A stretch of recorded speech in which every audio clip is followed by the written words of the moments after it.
getting the signal to begin the podcast. Let's go.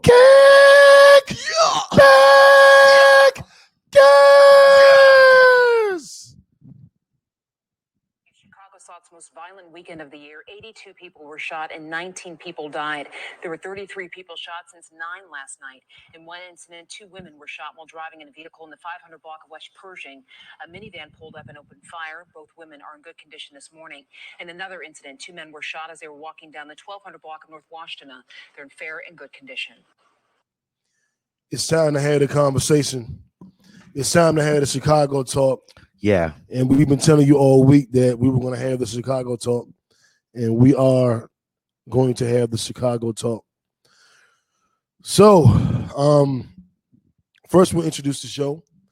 JB, what's the name of the show? What's the name of the podcast? Nigga, it's a pod named Kickback. A pod named Kickback. It's like a Tribe Called Quest. You say the whole thing.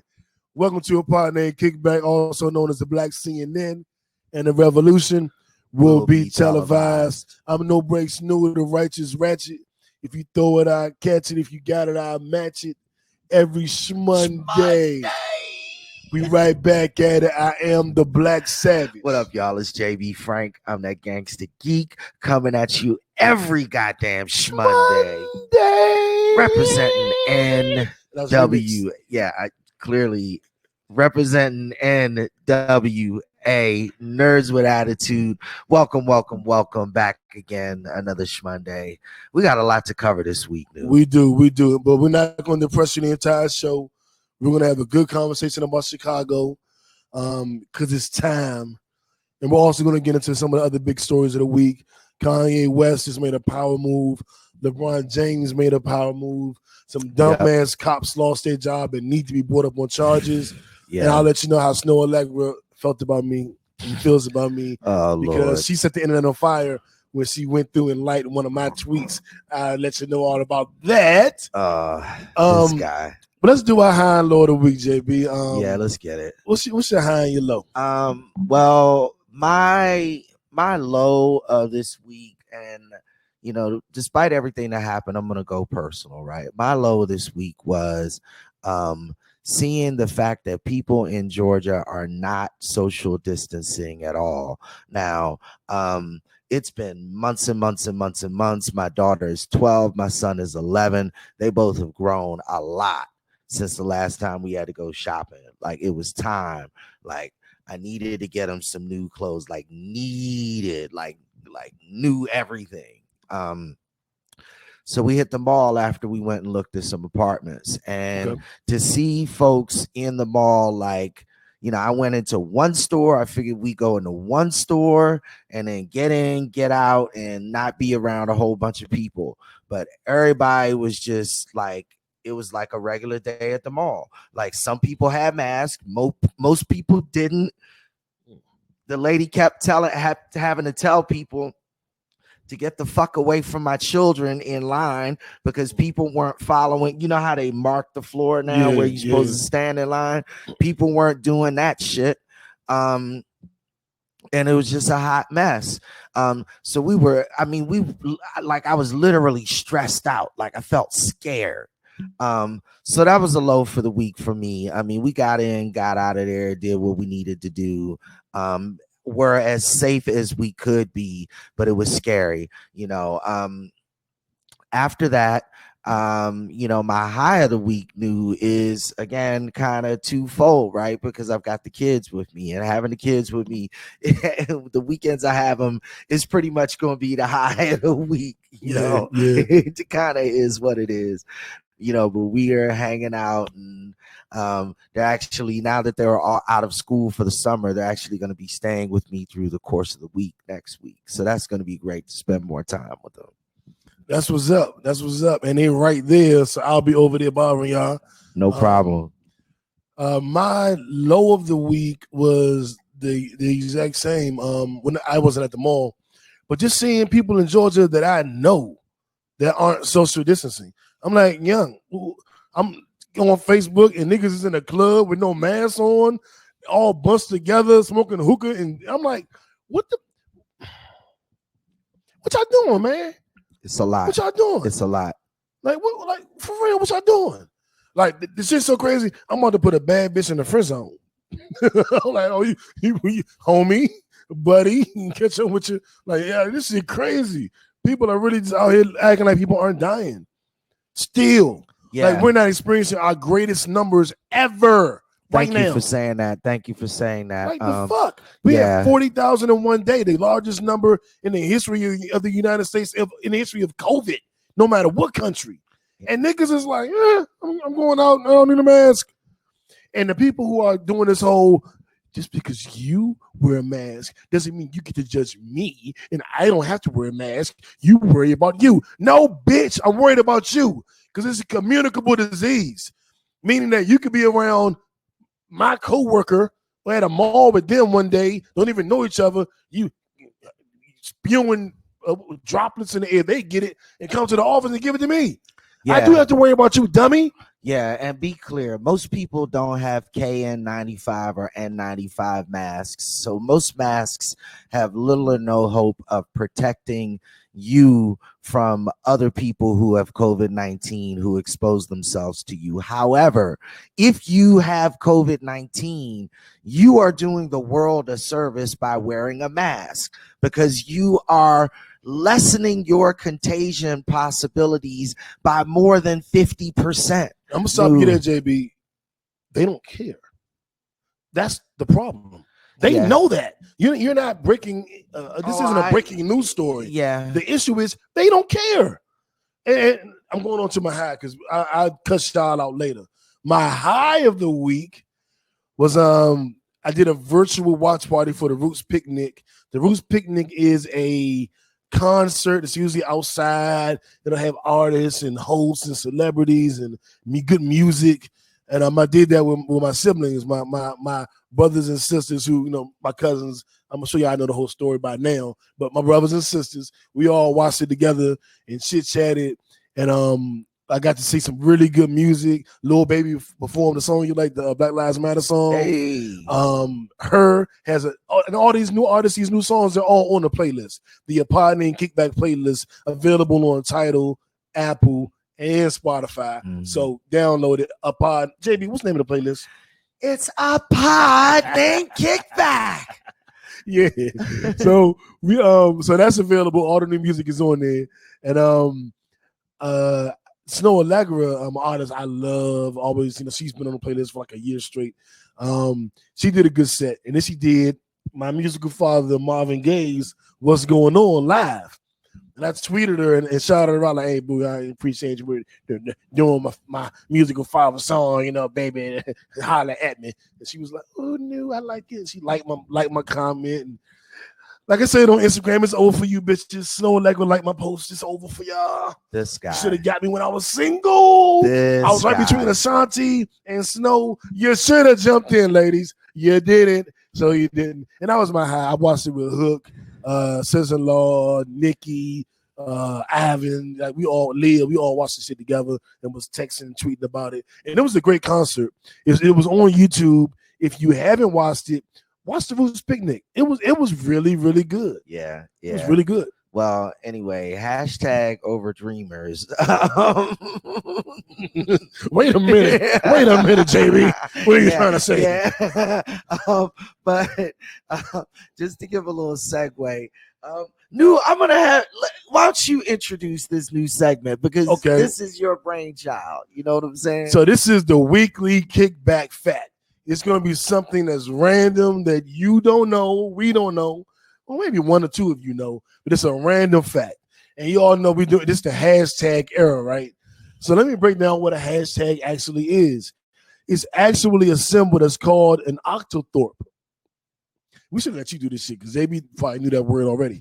So according to Merriam-Webster Dictionary, the octo represents or refers to the 8 points on the popular symbol, but the thorpe remains a mystery. We don't know if it's Otis Thorpe from Eastern Rockets. We don't know. But the thorpe, one theory is that it comes from the Old English word for village, based on the idea that the symbol looks like a village surrounded by 8 fields. So the Octothorpe is what you guys use on your hashtags, or what you guys call hashtag. So Octothorpe Kickbackers whenever you on Twitter or Facebook. Octothorpe No Breaks New. Octothorpe wear a goddamn mask. So yeah, hashtag is officially called the Octothorpe, and we know none of you knew that. Maybe Brendy Berger knew it, but I doubt any of y'all really knew that. So I don't even know where to go with that, but that's an interesting fact, and I actually love that kind of shit.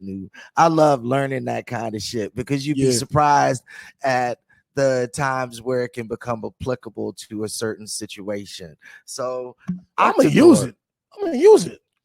Yeah. When we start hanging with people again, and a couple of little bookies that like, oh yeah, I know you deal with Snow Allegra New, but we came to the kickback and want to holler at you, and I'm like, yeah, Octothorpe faithful bitch, Octothorpe.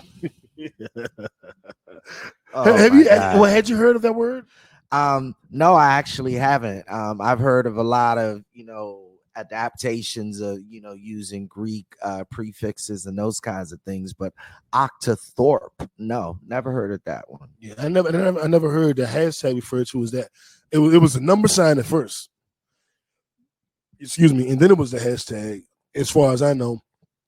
But we are here because and this is our left stroke went viral, and this is our what the fuck story of the week. This is why we're here. And we're not going to waste a lot of time. Yeah. It's time to get into it. Let's do it. It's time to have the Chicago talk. Yeah. We got some good stuff at the end of the show, so don't worry. This isn't going to be a kind of show where you're going to be crying at the end. But it's time to have this conversation. It's really been time. And we've had it a little, over the years, because this Chicago thing didn't happen this year. Didn't start this year. This has been an issue we've been having with Chicago for like a decade or so, when they first started calling it Chirac. Our brothers and sisters are dying in Chicago at a disproportionate rate than they're dying anywhere else in the country due to gun violence.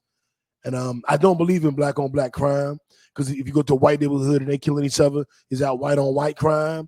If you go to China and they killing each other, is that Chinese on Chinese crime? So I'm not even going there. Fuck that. Don't believe in it. But what I do believe in is we need to come up with solutions. We need to come up with alternatives. We need to have some real conversations.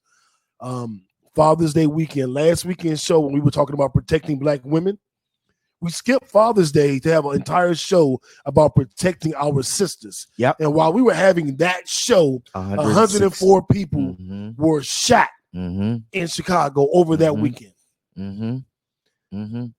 Most notably among, I won't say most notably among them, but what really crushed you to know was that 3-year-old boy was hit by a stray bullet.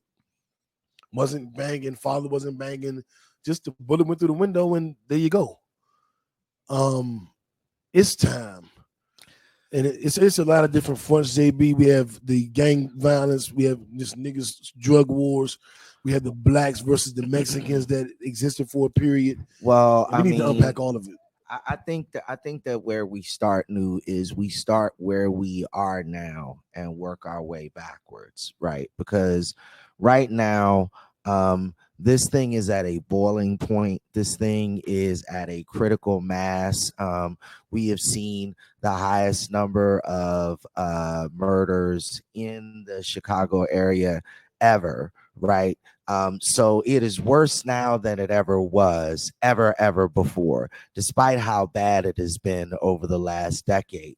And we can't help but look at the apocalypse our country is going through now and understand that those things become incredibly acute when you get into a violent or desperate situation.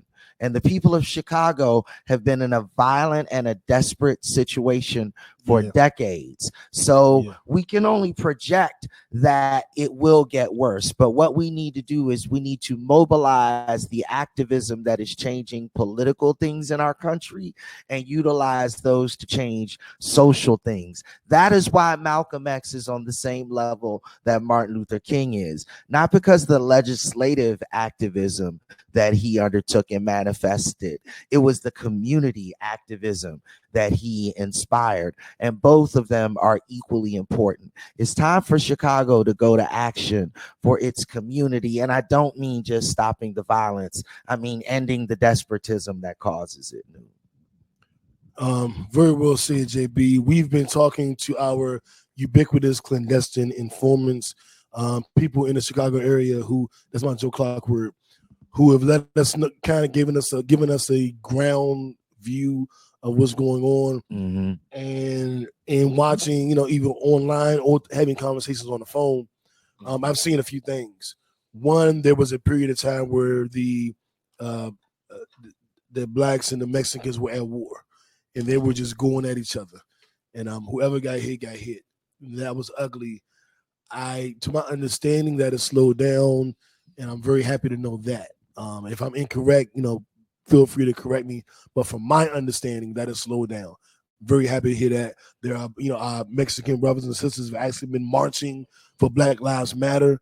So I believe that slowed down some. If it hasn't, please correct me. Just regular old hood shit. Niggas be beefing and shooting and dying. It's just at a disproportionate rate there. And then you have a more sophisticated level of what I call gang violence that's going on. And no matter how you slice it, 104 shootings in one weekend is a lot. It's just a lot. Way too ridiculous. I mean, you talking to two niggas who grew up during the crack era in Washington, D.C., when D.C. was the murder capital on earth. Like, we used to go to sleep to gunshots at night. I lived in Mayfield. We had tanks driving down our streets. The National Guard came. They used to hold us after school because there were shootings in my neighborhood, and they wouldn't release the students. My mother worked 2 jobs, so you couldn't get released without your parents, or a teacher drove you home. It was that bad. They we can't let the kids go. We're just gonna keep them after school because we hear the shooting. That's where I grew up. And it seems like where I grew up was a cakewalk compared to what's going on in Chicago. Exactly. I'll argue this till I'm blue in the face. In this particular area in DC was Northeast, called Mayfair. Yep. Now my entire family's from Uptown. I lived in Uptown the bulk of my life, but I lived in Mayfair during that time period, the late 80s, mid to late 80s. And there wasn't a worse neighborhood. Nope. And I know everybody talking about Southeast. Yeah, Southeast was crazy. But the National Guard wasn't in Southeast. The National Guard was in Mayfair. That's where I grew up. And it sounds like nothing compared to what's going on in Chicago. Right. Like, my God, 104 shootings in one weekend. Right. That's unheard of, man. That's Beirut numbers. Yeah, I mean, and it's exacerbated when we talk to folks who actually live in Chicago, and this is what makes it really, really, really scary and really, really painful, is how accustomed to this life that Chicago residents are right now.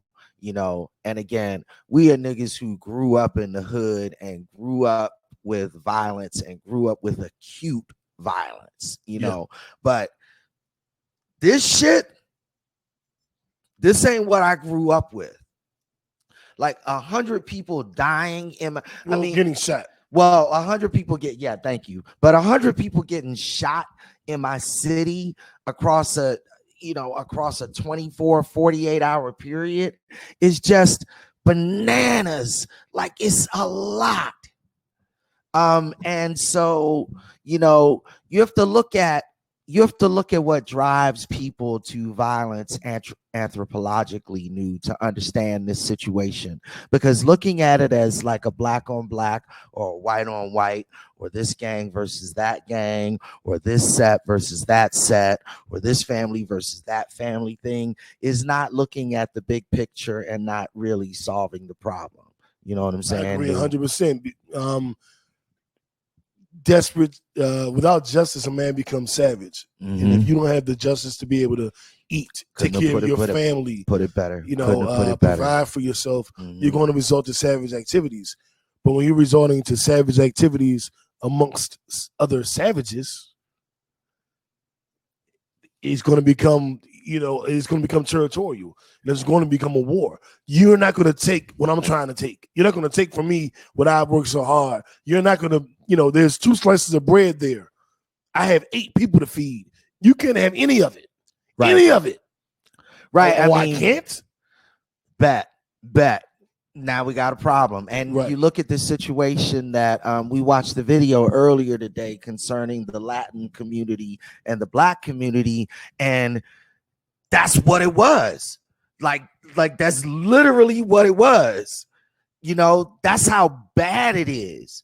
When there are few resources, we fight for resources. Make no mistake, all human beings are still animals, right? So in the scarcity of resources, people are going to fight for them. And people who have weapons, warlords, if you will, are going to try and assert their control. And they are going to do so with violence. What is going on in Chicago is not uncommon to what happened in Washington, D.C. when we were growing up. It is not uncommon to what happened in Chicago in the 1920s with Al Capone. It is not uncommon to what happened in New York, in Toronto, in every major city that goes through economic hardship at a given point. New warlords try and take over whatever's left. You know what I'm saying? We need to figure out how to make more. Yeah, and it doesn't seem like the mayors and governor and the aldermen and councilmen are successful at that. I know Mitt Romney, I think it's Mitt Romney, who's the mayor of Chicago. Doesn't sound like he's been able to be too successful in that endeavor. I know Kanye is trying to help. I heard a story of an alderman going up to someone in Chicago looking for votes, and they was like, "Well, we don't have healthy food. We're missing these different types of things," and he pretty much straight up said, like, "Black people don't eat healthy. We don't need that." So they're not eating correctly because there aren't a lot of health food establishments, which you don't really hear coming out of Chicago. But I can tell you from someone I spoke to, you don't hear there's not a lot of health food establishments. There aren't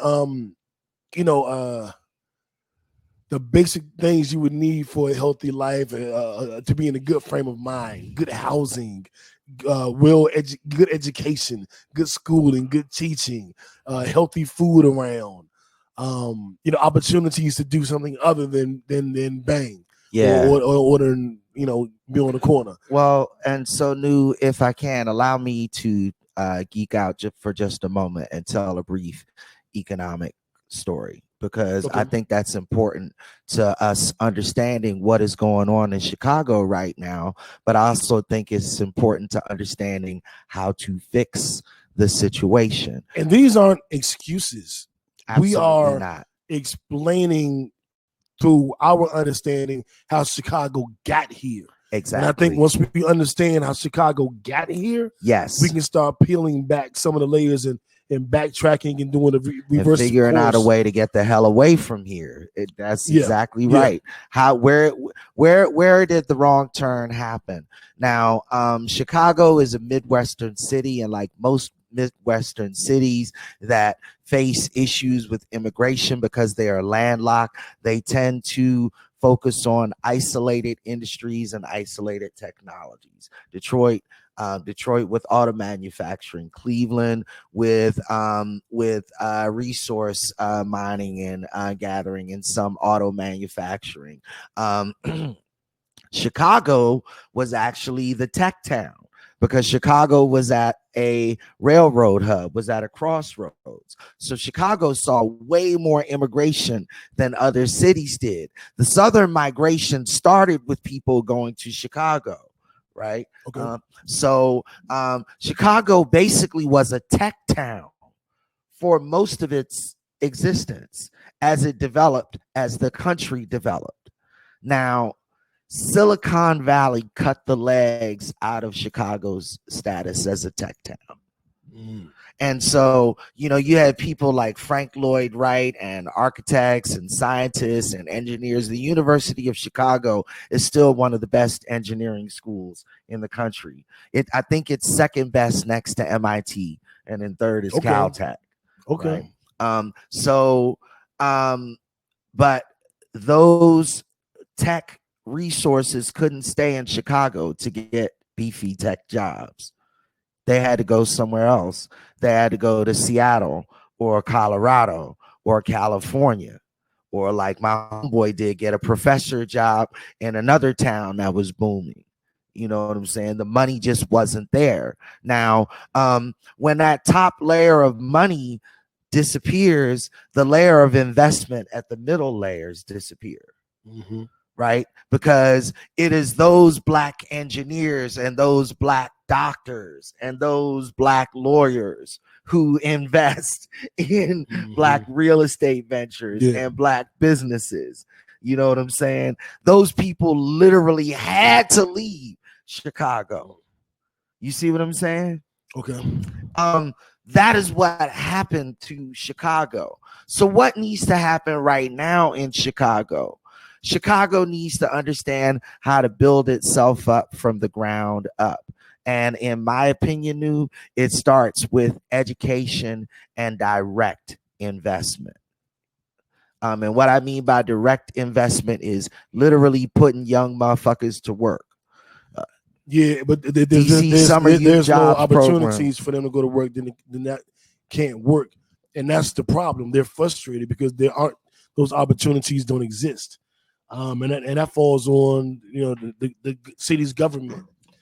So when those opportunities, glad you said government, because it's the magic G. That's what it was in DC. The government needs to step in and create jobs. And the thing is to have them do that. And in the interim, what do they do?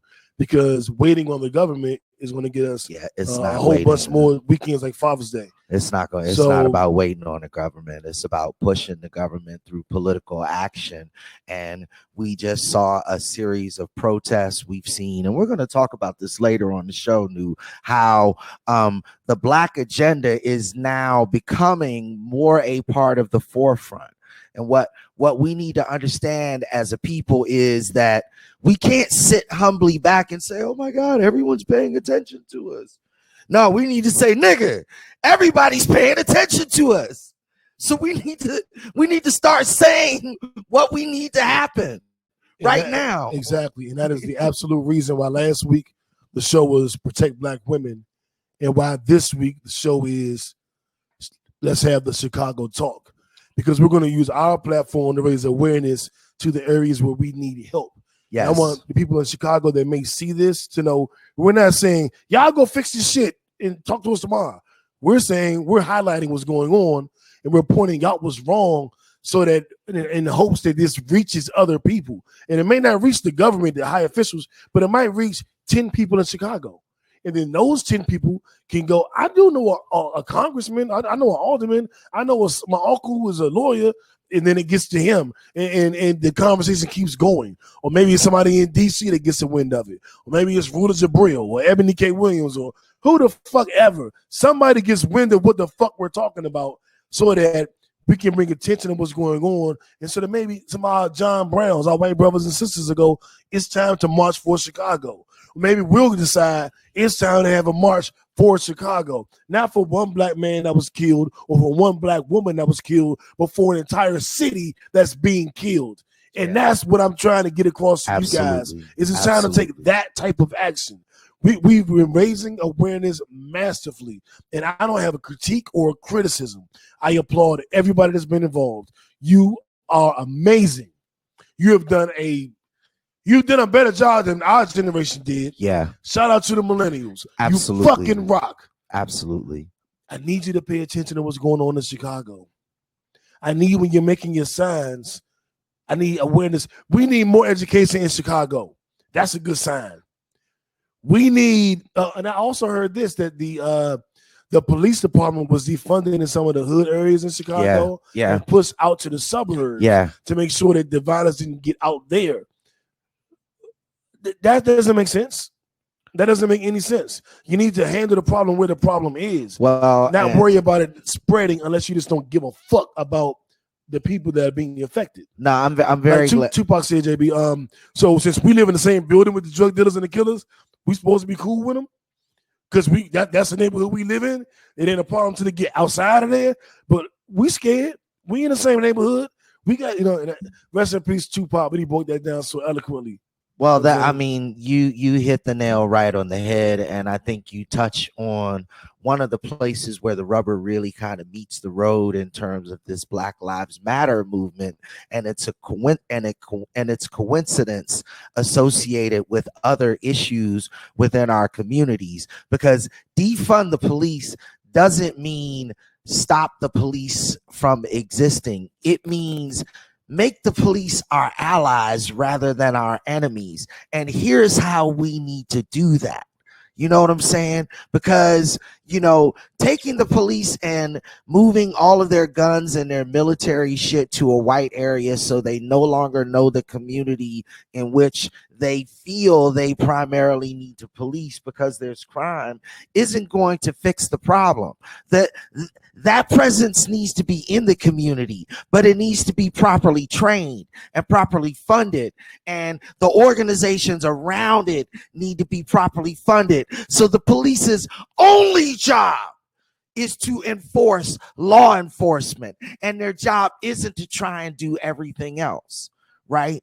Because then they have a better understanding of what they're dealing with, right? That's how you fix those problems. You also invest in jobs programs in those communities through the government, because you send a message. You're saying the government, we the people, everybody, including the white people, care about what's going on in this community. And we want to revitalize this community through economic progress. And another thing we heard is there are certain areas in Chicago where they are doing just fine. Life is good. And they're not necessarily worried about what's going on in those bad areas because we good over here. The niggas are killing themselves over there, but in this local, we cool. And that's a problem. That's a big problem. Dr. King, and I'm not a big Dr. King fan, but injustice anywhere is a threat to justice everywhere. So everybody in Chicago and the surrounding areas, he stole that directly from Gandhi. You don't have to love him too much for that. He stole it directly from Gandhi, but that's okay. Yeah. So I look at that as kind of like, man, like, I want to switch gears because we've talked about some of the issues things that have happened that have made Chicago so fucked up and have put Chicagoans in this situation. Now it's time to talk to y'all. Y'all gotta fucking relax, man. Y'all gotta relax. You have to relax. Y'all are killing each other. This is genocide. This is 1980s shit. It is 2020. Y'all gotta fucking relax. We are in the middle of a revolution. We are marching. We are passing laws, the hate crime bills in Georgia. The police can't do chokeholds no more. We are passing legislation to protect Black lives. Companies, realtors are saying they're no longer going to say the master bedroom because it's racist. The white people that voice Apu on The Simpsons and Cleveland on Family Guy are saying we quit. Black people should be able to do those voices. People of color should do those voices. Like, it's a different world. And when all of these things are changing, y'all are having a record-breaking number of shootings. y'all gotta relax. Now we understand how we got here and we broke that down. Now it's time to figure out and we understand what the government should do and what the affluent in the community should do. I'm talking to my niggas right now. Cut that Bama shit out. This is what y'all need to do. Cut that Bama You need to relax. Cut that Bama shit out. For real. This ain't get a college degree and get a good job. This is 2020. You can open up a business. Yeah. This is 2020. You can buy a laundromat. Yeah. This is 2020. You can put a change machine in a hotel and make $3,000 a month. You can take a gumball machine, put it in a barbershop, make $300-$400 a month. This is not back then. You guys are smart. You are doing a lot of great things. Handling business is the wrong kind of business, but a lot of you are smart businessmen. It's time to start using that. It's time to stop going, you stepped on my shoes, I'm going to kill you. Because I refuse to believe 104 shootings were over drug and gang wars. Thank you. Thank you. Some of y'all was being asses. On stupid shit. Shoot niggas because he got a cute girl. Preach. Shoot niggas because you ain't like the way he looked at you from across the room. Preach. When you got 104 shootings in one weekend, preach. It ain't gang related. There it is. Y'all gotta relax, man. That's your brother, dog. And I heard stories about y'all getting together and killing black women. I heard them stories too. This ain't that, man. Like, it is time to change. The entire world is on protest to protect our lives. We can't be one of the people that's taking them. When we got white people in Germany marching by the thousands to protect us, are they protecting us from you? So, so there was an expression that both of us were raised with, right? You only get one chance to make a first impression, and you always your first step should be your best foot forward, right? We have an opportunity as a people right now, and I don't think it is understating it at all to say that I have never seen anything like it in my life, and I don't think anywhere close to it has happened in the last 50 years at least. We are in a situation where we are looking at reconstruction type of shit right now. Like, y'all gotta understand, like, white people are openly talking about 40 acres and a mule right now, nigga. So now's the time to kind of step the fuck back and step in line and understand what's happening so that we can create a momentum. Because as New said, y'all are businessmen, y'all are entrepreneurs, and you certainly know how to deal with conflict. That's life. That's business. That's success. That's where we got an idiot asshole demagogue in the White House because he was the best warmongerer. He was the best nigga who could fight. You know what Donald Trump was? Donald Trump has more lawsuits for any single human being on earth right now. That's why he's in the White House. If you that type of nigga, do it legal. Because now's your chance. Now is your chance. And I'm going to say, respect your family. Respect your brothers and sisters. And I mean, black, African American, whatever you want to say. Like, we got to cut that I hate my brother shit. That is your brother. And a lot of people be like, yeah, I believe in this, I believe in that. From the 5 hobbies. How can you love, a God that you never see and not love your brother that's right there in front of you every fucking day? Like, dead ass, man. Like, you have to start looking at us as your brothers. You have to start looking at these women as your sisters, or it ain't gonna change. If that is just that nigga there, that bitch there, then it's never gonna change. You have to look at me like, you see us talking. We do this show every week. We call ourselves the Black CNN. We bring you the best stories of the week, and we bring you shit from the heart every week. If you have to learn to see us as your brothers. You have to learn to see the women on the street as your sisters, the brothers on the street as your brothers. That's how you get empathy. And once you have empathy, you move a little differently. When you go, that's my brother, I don't like what he did, it's okay to not shoot him for stepping on your shoe. Now, maybe some real shit go down, and maybe it does come to that. But I think that if we got rid of the dumb shit, the numbers would look a lot different. And don't get me to be holier than thou. If a nigga kill your mother, then I mean, it is what it is. You know what I'm saying? I'm not that type nigga. Yeah, that's not what we're talking about right now. We're talking about this senseless murder. Well, because that's what a lot of this dumb shit and bullshit is. And you and I can speak from experience because that's how we grew up. What was it like in DC back in the day to step on a nigga's fresh ass shoes at a go-go, or accidentally bow a nigga, or you know what I'm saying? Like, that was a fight. And then one day niggas woke up and was like, wait a minute. It could be your life. Yeah. So like, why is that worth somebody's life, young? Why is it that deep? Y'all got bigger fish to fry and way much more money to make right now. Think about it that way. Don't think about it like you're taking an L or you're stepping back or anything like that. Think about it like you're stepping above and stepping forward, because you got other things going on, much more important than that little bullshit ass situation, right? And all y'all watch gangster movies like me, I know, because we fantasize about this shit. We want to live that shit. We out here living it and fantasizing and dreaming, and we are Tony Montana, right? What they always say about war in the gangster movies? What is the number one thing they say about war in the gangster movies? It's bad for business. It's bad for business. So even if you're not, looking to open up your own business and be an entrepreneur legally, it's bad for business. Yeah. Trump is talking about sending the army to Chicago. He has said it more than once. If they deploy a military unit in Chicago, do you know what that will look like?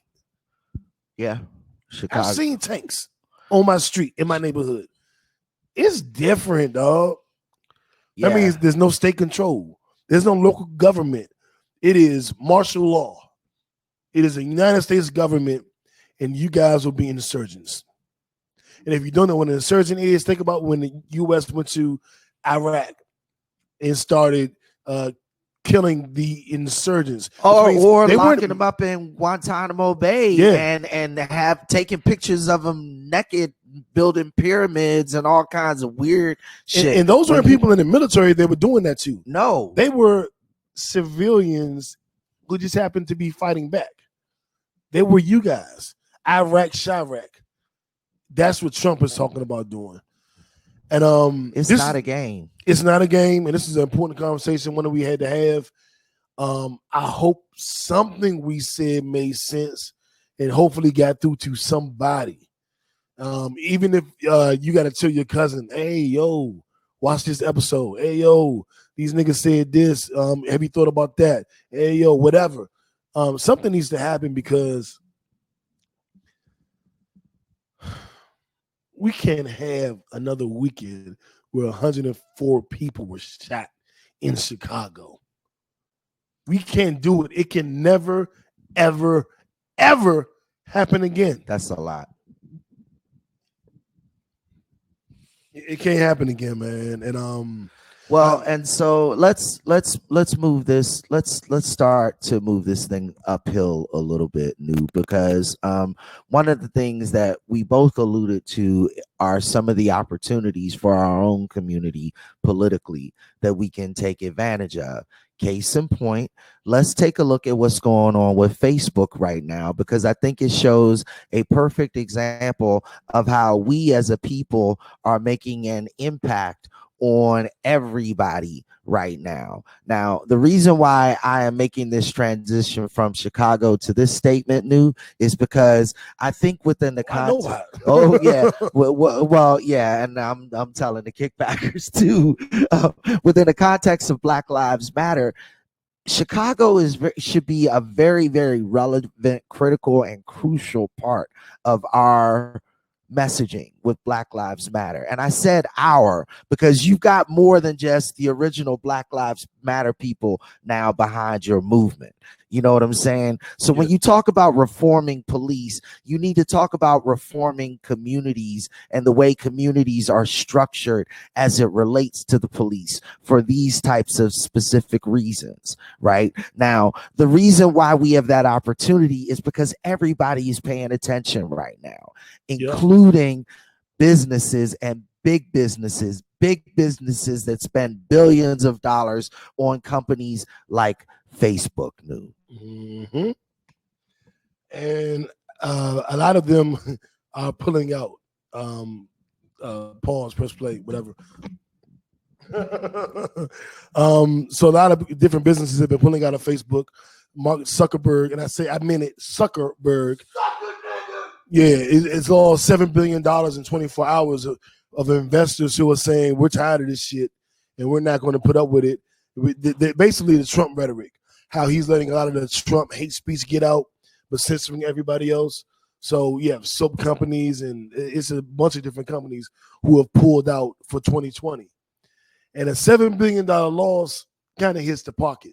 I know Facebook is a multi-million dollar business, but when $7 billion worth of advertisement pulls out, I think you feel that.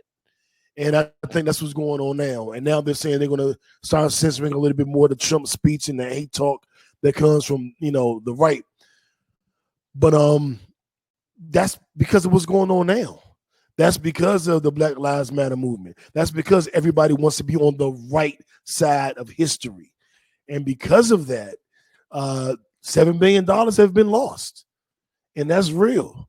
And that's real change. That's enacted change. And that's what we're building towards. And that's what the power of our voices can be when we got our John Browns with us as well. So Facebook, and we need to really leave Facebook any fucking way because Mark Zuckerberg be on his bullshit. Yeah. There's a melanated, let me find it. There's a, it's called Melanated People. It's like a Facebook app. And it's, it looks very similar to Facebook. I'm going to show you guys. I'm going to actually put this in the camera. So you can see, I don't know if you can see that or if it looks like a bunch of nothing, but this is melanatedpeople.com. This is melanatedpeople.com. And so you see it's a very similar setup to Facebook, but it's made by Black people for Black people. Everybody isn't on it yet, but as you can see, it's just a bunch of Black topics. Let me scroll down a little bit just to show you something else. So you can see it's very similar setup. But it's a pro-Black theme. If you want to like a picture, and I want to make sure I show you this correctly. I want you guys to see it. JB, am I on camera, right? Can they see it? So you hit that. You can do a black fist, the black heart eyes. All of these are Black faces, if you can see it.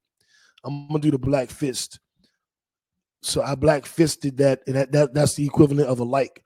And we can go to these different sites. Y'all don't know what just happened, but something just happened off camera.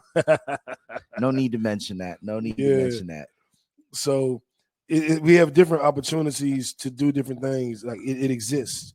Yeah, and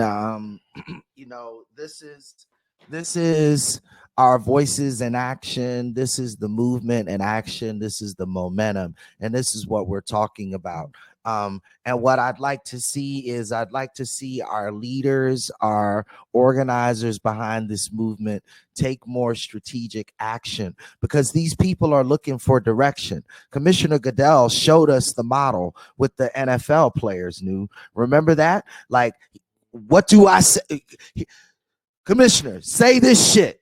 Okay, I'm saying this shit. Well, if they're listening, then we need to be telling them what to do and what to say. It's just that simple, I just went live in the Melanated Facebook group. Well, I'm not calling it Facebook. There we go. Group. What's up? So we'll up? See who jumps in and what's going on. We want to make sure they're involved. We told you guys you should all sign up. I signed up. We have a page. We're on it. We're literally on it. And we just went live in this, just to see kind of what to do. So fuck Mark Zuckerberg and all that sucker shit. What else we got, JB? All right, let's keep it moving. Let's get on to the Don't Be Dumb Award. And this is a bad one. This Wilmington cop knew. Yeah, he apparently his dash cam was turned on in his vehicle, and they caught a recording of him saying some just absolutely horrible shit. You know, these niggas better stop. We gonna kill all these fucking niggas, you know, like that kind of shit. He was immediately fired because the footage was released by the Department of Internal Affairs inside of that police department. The people who actually caught the footage were doing just a random audit, which is great. They were just auditing the footage, just watching cops' cameras to see what the fuck happened. And they caught this shit. And they were like, hey, later for that shit. Now, what needs to happen, new, is now they need to be brought up on hate crime charges. Yeah. It's a hate crime, bitches. You sitting around talking about killing random black people because you're a cop and you think you can get away with it? That's intent. If I made a statement about killing the president and I came up with a thorough plan and it was recorded, I would be charged. Those are called terroristic threats. Well, no, if you were talking about killing the president and you had a gun on you at the time, then that's even enough. So that's what was going on right now. And they have a license to kill. Yep. Get them the fuck up out of here. They've been fired. We need charges for them bitches. As a matter of fact, I don't know if you guys have been paying attention to what's been going on in the NBA or not, but we need charges for the officers that murdered Breonna Taylor. And we never gonna stop saying that. And JB, I've been loving how random it is because I said we have 40,000 new cases of COVID-19, but no cases against the cops who killed Breonna Taylor. People are being creative with it. They released the NBA schedule and said the NBA schedule is on the next page. Click here, and as soon as you click, it has a list of all the officers that shot Breonna Taylor and who to call to get them arrested. That is what people are doing. It is the most creative thing. You'll think you're watching a Pornhub video. Like, what's the best sex ever here? And you click it. Call the cops that killed Breonna Taylor. Call the DA and report them. So I love all of our people who are keeping this going. And I'm doing my part. We're doing our part as well. But there's no reason that she was laying in her bed sleep. The cops came in and opened fire, murdered her in her fucking sleep and a walk in the streets. One of the cops was fired. Bullshit. We don't give a fuck about that firing. He needs to be brought up on charges. Rest in peace, Breonna Taylor. Rest in peace, Ahmaud Arbery. Rest in peace, George Floyd. JB? Yeah, I mean, these cops need to be brought up on charges. It's just that simple. It's just that clear. It's just that straightforward. And our next Don't Be Dumb Award goes to you knuckleheads out there in the street right now, not understanding that the country has reached its highest peak of COVID cases on earth. Our country over the last 4 days has gotten the highest number of COVID cases diagnosed than any other country on earth. Yes, we are testing, which is great. But you know what's not great is that we're still finding cases. You know what else is not great? Motherfuckers not social distancing.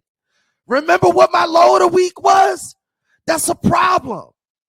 And what's up with you dumbass, stupid ass, shithead, motherfucking fucknuts out there running around at clubs and parties and shit with no masks on, without social distancing? What the fuck are you doing? Like, it's stupid. I'm not gonna say it. I'm not gonna say it nicely. I'm not gonna say it politely or politically or euphemistically. It's fucking dumb. It's ass backwards, batshit crazy. You are stupid. You look like a pipehead to me right now. Like, what the fuck is wrong with you? Like, stop. Yeah, the club has never been that important to me. That's why I said they look like a pipehead to me right now. And I have seen women with makeup on. I guess they don't want to put the mask on to mess with their makeup. But I'm like, what are you doing, man? Like, what do you think you know that the rest of the world doesn't know? Why do you think the numbers are going up and you're just going to be safe? Like, it's crazy. And I know some of you watching this like, well, you're sitting right next to JB. one, JB's been tested. We self-quarantined for months. I hadn't seen another human being in months. So I couldn't have gotten it from anywhere else because I was nowhere.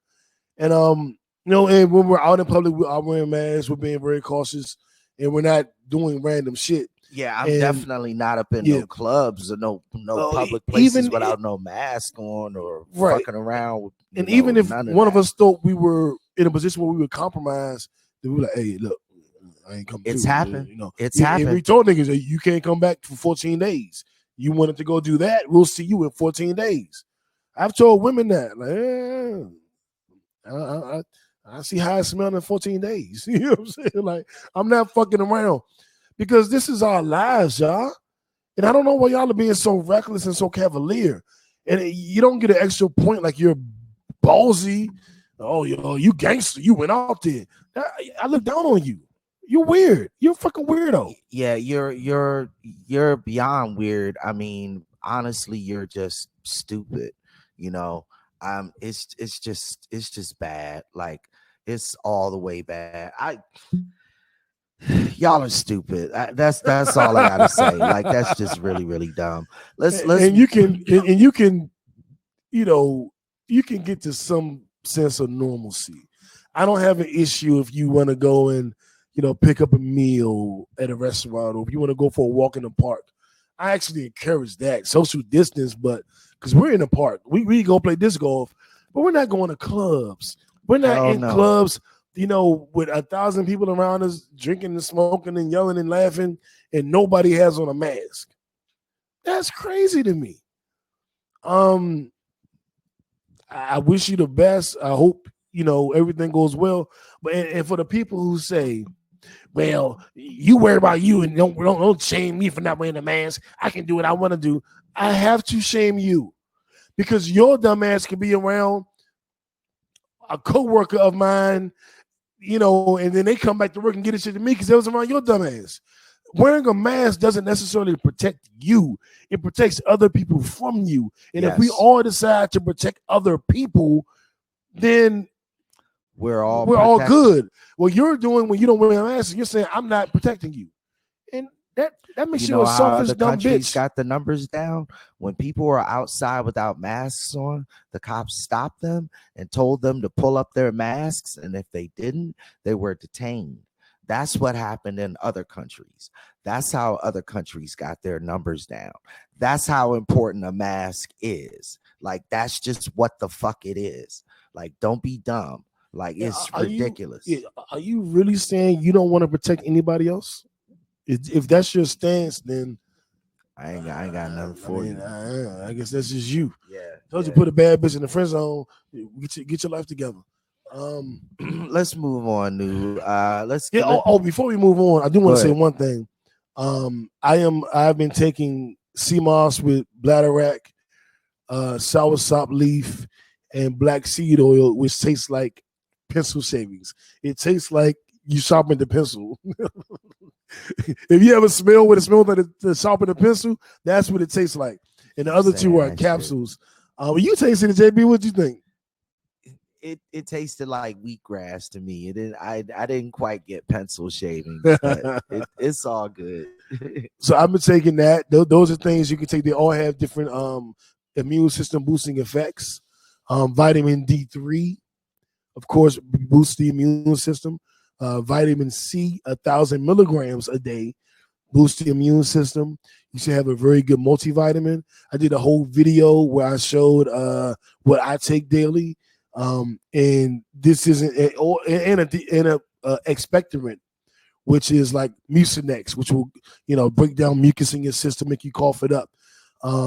Those are good things because we know the way COVID works is mucus gets into your system, it gets into your lungs, it hardens, it makes it hard for you to breathe. Then you go on a respirator and it attacks everything else in your body. And they're now saying a runny nose is a new symptom of COVID. Yeah, who the fuck knows? God, man. Who the fuck knows at this point? That's why it's about social distancing exactly and masks, because who the fuck knows? That's why you got to be careful, man. Yeah. Okay, so let's let's get on to the Nipsey Hussle Awards this week. We've got a few of them to drop this week, new, because we want to highlight the positive. We want to accentuate the positive as well as eliminate the negative, right? So the first set of awards goes to not exactly our favorite person, new, but Kanye West has made some power moves. You alluded to it earlier. Big power move with Gap. He's got a new like a second iteration of his Yeezy line. I didn't even know he had a line with Gap before, but apparently this is his second line with Gap. You know, this is going to be a big money deal to him, because I mean, I don't go to Gap anymore, but I know a lot of white people do, you know, so big ups to I don't even know white Kanye. people going. I think this is going to be a change, JB. I think this is the thing to get people back in Gap. Well, I think maybe that's so. what the mission is. Maybe so. Now, Kanye actually picks up 2 awards from us this week, new, because we found out that over the past year, Kanye has been the highest paid artist in the world. Was in the world or in the country? But Well, highest paid musician. Highest paid musician. Okay. Yeah, Kanye's hit $1 billion. He's a billionaire now through his music and clothes and other ventures. I don't know who's wearing that shit. Are y'all wearing his clothes, his tennis shoes? I don't wear none of that shit. How the fuck he become a billionaire? I don't know where to find most of that shit. Right. It's weird. Yeah, but I mean, he picked up $170 million last year. A huge year for him. You know, he's balling right now. Dude. Yeah, Kanye doing it. You know, him and of course his wife Kim, they doing their thing. And just wanted to shout that out because, you know, to become another black billionaire, to have this deal with Gap on the horizon, and he's also working on a new music project with Dr. Dre. Yeah, big moves. And I don't know what that project is going to be, but Snoop just chimed in and said he's now working on that project as well. So we're going to get a Snoop, we're going to get a Kanye and Dr. Dre project that has Snoop on it. And you know, if Snoop is on it, I'm going to be on it. So it's going to be Dr. Dre, Kanye, Snoop, and No Break Snoop. Nigga. And, you know, rest in peace, Nate Dogg. They ain't got nobody to sing the hook. I'm going to bring JB. Yeah. So I'm interested to see what that project is going to be. Big things on the I don't like horizon. Kanye. Yeah, right. I don't like him, but I got to definitely give him his credit. Exactly. Because he's doing this thing. Big things on Nipsey the horizon Hussle Award for Black Excellence. He's doing it. Absolutely. Let's get into this because, again, going back to how this movement is creating momentum and action and legal action, real action. Georgia passed their state their state hate crime bill. Now, what this does is it makes racially motivated criminal actions be classified as potential hate crimes. This comes with a heavier sentence. This launches it up into a upper tier, a higher level of criminal offense. This is very, very important, particularly as it relates to police violence and related to race brutality in the United States, particularly in Georgia. Most notably, the Ahmaud Arbery murder. We didn't have a hate crime bill in place. So there was no hate crime law, So there was no, it couldn't be classified as a hate crime, which will carry a heavier sentence in the murder of Ahmaud Arbery, the young black man who was jogging in his neighborhood and was tracked down and killed by 2 white men. So if we had hate crime law in place, it would have been a stiffer penalty.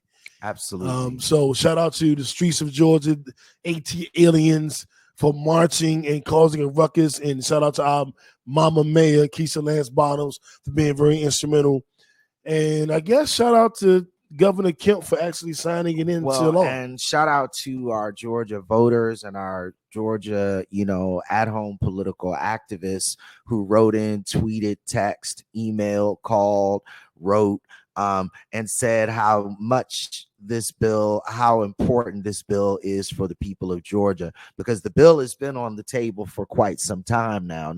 It has been repeatedly blocked by the state Senate. Now they were like, we can't do this no more. If we do this shit, we're all out of a job. Fuck this. We got to get this on the table now, right? Again, our momentum manifesting action. Very, very, very, very, very, very important. Okay, let's keep it absolutely. Hold up, JB. Go ahead. So I want to congratulate everybody that's involved in that process, because we made this happen. And this is what we're doing nationwide. That's why a lot of laws are changing in New York and in Minneapolis and in several other states. It's different now. We can go and protest and march. It is not cute. It's not for cutesy reasons. We are changing legislation. Absolutely. Laws are changing. Laws are being created. This is the time. There it is. This is the time. There it is. What else we got? Last Nipsey Hussle Award goes to LeBron LBJ. James. Yeah. King James. Oh, yeah. Shout out to King James, LeBron James, and Maverick Carter, his business partner, his boy he came up with from the dirt. And they've done a lot of different things, building the academy, the school, giving money back, organizing protests, doing the Undisputed, their TV show, or they have on Showtime, their network. They're building, and now they have put together. They've raised $100 million to highlight Black entrepreneurship, whether it's education, whether it's highlighting, be it TV, media, film, or what we were talking about offline is hopefully it'll move into what do you call it, JB? Well, like a bank, basically, whereby they would be able to provide venture capital. Where they would be able to provide small businesses with loans and basically build a fund so that and see venture capital is cool because it involves a small pool of investors, but I would love to see like a mutual fund or a hedge fund formulated, because then you can actually create a very, very large pool of hundreds of thousands of investments. It actually becomes almost like a publicly traded stock. The hedge fund does. So more Black people, such as you and I, even can invest in this movement. You know what I'm saying? That would be dope. We'll see. So consider that, LeBron, as you're mulling some business ideas over. But I know you got it, bro, because you've been had it for years, young. We giving you a shitload of Nipsey Hussle Awards because of what you do. We just want to give you some more flowers, Absolutely. So there it is. Absolutely. And JB, I don't know if you've heard about this, but LeBron, of course, with Chris Paul, who's the president of the Players Association, when the NBA starts back up, instead of putting their name on the back of the jerseys, they will be able to put a social justice slogan on the back. So it may have Ahmaud Arbery's name on it. It may have "Stop Killing Us." It may have "Black Lives Matter." It may have "Get a Degree." It may have "Stop Killing Your Own Brother." It may have, "Protect Black Women." That'll be on the back of their jerseys, so they can make a statement with every game we watch. You, man, sports is going to be real, real interesting when it comes back, man. I think all of it's going to be interesting. All of it is. The NBA is in the forefront. Shout out to NASCAR. I put them second with what they're doing, and the NFL. Exactly. San Francisco 49ers will don a Black Lives Matter flag at every game, along with the American flag. There will be a flag that says Black Lives Matter at every single game for the every single home game for the San Francisco 49ers. And that's what they're doing on their own, independent of the league. Absolutely. So that's what's happening now, JB. Yeah. Chicago, that's what we're talking about. Exactly. The world is changing. Now, some of these things are superficial changes, and it's just cute, and some of them are real. And some of them are impactful. Some of them are laws. So don't get caught up in the novelty of some of the things. There are real things happening. Well, and so you have to look at all of it strategically, right? The cutesy things are kind of bandwagon things to get people on the movement. The real things are the things that you want to focus on and that you want to push towards action. But you want to support and you want to be a part of all of it. You want to be able to direct and manipulate and manage all of it. This is our movement. White people can't manage the Black Lives Matter movement. We do. And that we can and we must. And that is what I'm saying. And I think that's what you're saying. Yeah, absolutely. Absolutely. Mm-hmm. So shout out to the NBA. Shout out to the 49ers. Shout out to NASCAR. And shout out to that LeBron was a fucking James. News. Yeah, man. Definitely shout out to King James, who I said today to JB and some of our brothers, I was like, yo, LeBron has entered my top 5 basketball players of all time and my top 5 favorite basketball players of all time, mainly because of what he's done off the court. Off the court. Yeah, absolutely. I got to agree with you. Like LeBron we got to start speaking about him in a different air. Like we know what Muhammad Ali gave up. Be clear. We know what Colin Kaepernick gave up. Be clear. But we also know what LeBron is doing. The only other athlete I know that has created a school where people can go and get degrees and better their lives is Jalen Rose. Yeah. So definitely shout out to Jalen Rose. That's my quad squad. That's my Fantastic Four. LeBron James, Muhammad Ali, Colin Kaepernick, and Jalen Rose. Yeah. Shout out to them. Hey, Zell, you should be able to share. I think we should be public. We're public. So you should be able to share. And I appreciate you. But you should be able to. Let me see. Yeah, we're public. You should be able to. All good. Holler at me offline and we'll figure it out. But it is public, so you should be able to. Appreciate you. So I guess we'll wrap the show up with music. Our Eargasm and Netflix segment. Yep. We'll be looking at Netflix. Oh, nigga. JB, I know JB about to get hype because I watched some shit that JB told me about probably in December, January, and I just saw it because I'm binging Black Lightning. And at the end of one of the last episodes of the Black Lightning series, they go into this thing called the Crisis on Infinite Earths. Correct. Where all of the DC comic shows interact to have like an Avengers moment. So it's Black Lightning, it is the Legends of Tomorrow, it is Green Arrow, it is Batwoman, The Flash, Supergirl. I was on there. No Breaks New. We all came together to fight. The antimatter, whatever the fuck the dude was called. Yeah, the Anti-Monitor. The Anti-Monitor. Mm-hmm. So I don't want to ruin it, but I'll say this. I want you guys to watch it because that's how much I enjoyed it. Yeah. Even if you don't watch all of the series, you can go on the internet and it'll tell you which series. It's like the Flash episode, season 5, episode 8. Black Lightning season 7, episode 19. And it'll give you the guide of how to watch it. Yeah. It's only like 5 or 6 episodes. It's 5 episodes total. Okay. And these seasons run semi-concurrently. They kind of phase in and out on the CW. But what they wind up doing is in real life, if you're watching the shows like on the CW network, week after week after week, you'll see one of these shows, but you can line them up and it creates a contiguous plot, even though it jumps around to everybody's shows. What, Jamie? The Gangsta Geek word of the week. Contiguous. It sounds like continuous, but it got a G in it. Flowing connectedly. It's something that follows just a straight line almost. Okay. Y'all bitches better not be contiguous with me when I be talking to y'all. Whatever, man. I try to use it and say this didn't work. So you got some other Netflix shows that you watching, and it's on the CW. It's on Netflix. I had to watch I could watch everything on Netflix except Batwoman. I had to watch that episode on CW. Yeah, but the CW app is free, totally free of charge. You don't even have to have a subscription. You can just download the app and just watch the shit. We also have Bad Bloods.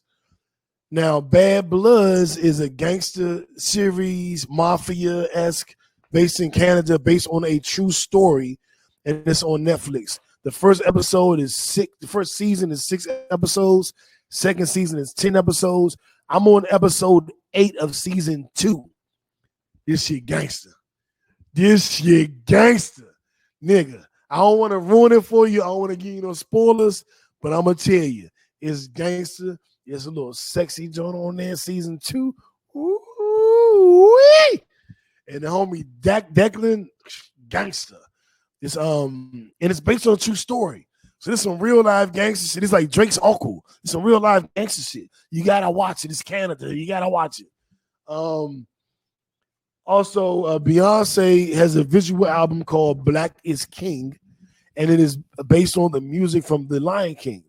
But it's not going to be on Apple Music or Tidal. It's going to be on Disney Plus.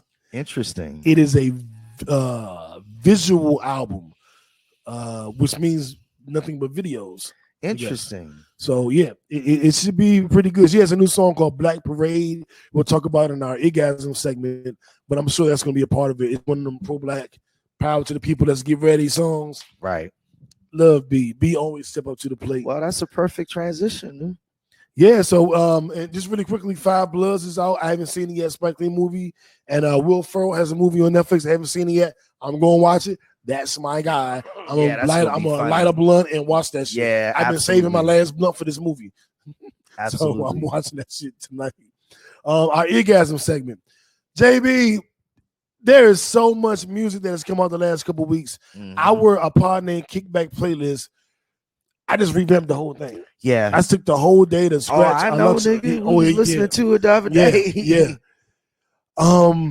It's a lot of good music out, y'all. And I talked about the Roots Picnic and all the concert songs. All of them are on it now. How about that? If you missed the Roots Picnic, those exclusive songs by her, by Lil Baby, by me and JB, they are on the playlist now. And in all seriousness, I do have a song on the playlist now. It's called Red Cups and Reloads. It's track 1. It's one of the last songs that we made in my rap career. But it's on there. It's available on Apple, Tidal, Spotify, anywhere, Apple, iTunes, anywhere where you can buy music. Appreciate you. Love for you to support it. But if you listen to our playlist, you will hear it. And Tiana Taylor's album, JB, her last album she did, Kanye was doing those 6-7 song albums, and she's on his label. And so he gave her like a 6-song album, which was good, but it was 6 songs. Mm-hmm. And he changed things around at the last minute she didn't know about. A lot of frustration. This is the album she always wanted to put out. Okay. It is like 20 songs, so it's a lot. But I mean, she has Erykah Badu on it. She has Missy Elliott. Oh, wow. Future. Yeah, so it's like an opus then. Yeah, this is her crowning moment. Right. This is her crowning achievement. That's it's excellent. And there's some great fucking songs that are also on the Choke and Stroke playlist, which some of you have, some of you don't. But if you want the Choke and Stroke playlist, holla at me. I'll get it to you. I made it. Yep. Wale put out an EP, a revolutionary EP, and this is the ultimate dance to the revolution music. He is talking about some revolutionary pro-black shit, but it's too. Like, that's right, Black Lives Matter, motherfucker. God damn it. She twerking on my dick. It's confusing. You don't know what to do. But it's good. Shout out to Wale, DMV's own. Shout out to him. I talked a little bit about Beyonce's new song, Black Parade, which is all about our people and doing what we got to do and overcoming odds. Be always good for one of them, like once every 2 years. She give you one of them. Right. I love Black people songs. So shout out to B. August Alsina came back. He's overcome a lot of health issues, but he's pretty good. It's pretty, well, there's songs I like on it. I'll put it that way. Right. I think it's worth checking out. Sa'ari the Kid is a rapper from Atlanta who fucks with DJ SR. Okay. DJ SR is his DJ, but he put out an R&B album. Interesting. You're not a singer, but he's singing. He's doing like the dream. He's singing them R&B songs from a nigga perspective. So I'm like, hey, okay. He got a song like I know you used to fucking with lames. It's like, you ain't ready for a nigga like me. I was like, oh shit, this nigga wrote my anthem. Like, god damn it. Because a lot of y'all wouldn't be fucking with lames and used to a nigga like such as myself and such as JB. But that's neither here nor there. We're moving on. One album I told JB that he would love was CeeLo Green's album. I like it. It's a throwback to like Motown. It got a little bit of rock, a little bit of reggae, a little bit of Motown-ish. And I mean, he didn't steal JB's style, but he stole JB's style. Some of those beats, I'm like, this is nigga, this is JB's music. I'm curious to see how well the album does, because he basically took your shit and did an album on it. And we'll see if you could have become a millionaire or not, because he stole your style.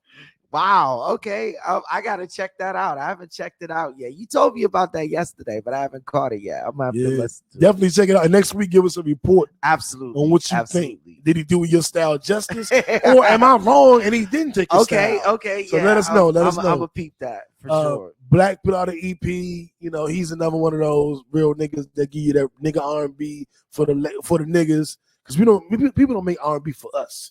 Right. R&B is typically made for the women. So we listen to it and we can like it, but when it comes from our perspective, it's just so much realer. Yeah, it's a lot richer. I agree. John Legend has a new album. I haven't heard it, but I heard it's really, really good. Yeah, I heard it was really, really good too. I haven't heard it yet, but I did hear about it because he actually went on Trevor Noah and somebody else's show last week to promote it. Okay. Meg Thee Stallion dropped a new single. The Girls in the Hood, which is the remake of course, Eazy-E's Boys in the Hood. Yeah, that joint is hilarious. I like it. She's hilarious. You know, in her little twerk video clips, Meg can twerk to anything, but she killed it to that beat. I was like, oh my God, can you do that with a dick in you? Jesus. Oh, sorry, that was inappropriate. Just my thoughts. Just my thoughts. I gotta check out that video. The song is hilarious. Yeah. On a sad note, one of Eazy-E's daughters is a rapper, and she has never been given permission to sample any of his music. And she said, you know, shout out to Meg, I'm not beefing, but it's fucked up that you could get it and I couldn't. And he's my father. And then another one of his daughters came along and said, we don't know you. Like, no, meaning me and my mother, you're not from my mother. You're from another woman. You're from a side chick, basically. So fuck you. Stop talking about the family. And I was like, ooh, that's nasty. And then the original daughter who raps came back and said, I'm still your sister. Dirty laundry. Like, I'm your sister. Like, don't act like that. Why when I'm talking about dad, he's still my father. And that was kind of rough to watch. And I didn't even know what was going on. I give Joe Budden Podcast credit for breaking that story down. And then when I went and watched the exchanges, I was like, "Oh man, yeah, that's painful. Don't do that. Don't do that. Good. That's not good. That's ugly, man. Yeah, this is the time when we're coming together. Yeah, and y'all are sisters, and I hope that some kind of way y'all figure that out, man. Yeah, hopefully they're able to work those things out. You know, I don't know. Those are tough situations, though. Yeah, man. We do want to thank y'all for tuning in. We want to thank y'all for making June, right now, our second best month of the year. And possibly by the time this drops, our best month of the year. Yeah. It could be one of our best months ever. Yeah. On Facebook, you guys have been acting an ass. We have been getting thousands and thousands of views. Thank you. On the podcast sites. This is easily number 2 month of the year. And could, like I said, it could be number 1. And depending on how y'all show out on Monday and Tuesday, it could be one of our best months ever. Yeah. So here's what you need to do. You need to like and subscribe. You need to share. You need to hit us up. Hit that podcast on Apple Music or Apple Podcasts, I should say, Spotify.